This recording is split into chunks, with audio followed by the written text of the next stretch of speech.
ఎల్లప్పుడూ ప్రార్థన చేయుచు మెలకువగా ఉండుడి.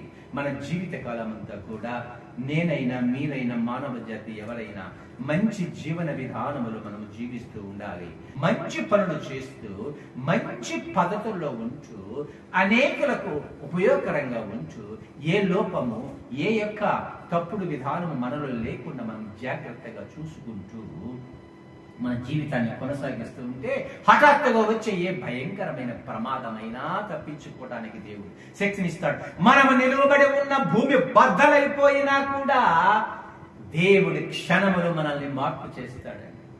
దేవుడి యొక్క బాధ అంతా ఏమిటి అంటే మన జీవిత కాలములో ఏ సమయంలో భయంకరమైన ప్రమాదం మన జీవితాలకు వచ్చినా మనం బ్రతకగలగాలంటే ఇప్పుడు మన జీవిత కాలములు మనం పరిశుద్ధంగా పవిత్రంగా దేవుని యందు విశ్వాసం ఉంచి జీవించాలి. ఆ దేవుడే ఆ సృష్టికర్త యందే విశ్వాసం ఉంచాలి. ప్రకృతి కాదు, ప్రకృతి దేవుళ్ళు కాదు, మరో దేవుళ్ళు కాదు, నీకు ఇష్టమైన దేవుళ్ళు కాదు. చెప్పేది చెప్పేశారు. నమ్మితే రక్షింపబడతామట, నమ్మకపోతే ఆ శిక్షను అనుభవిస్తామట.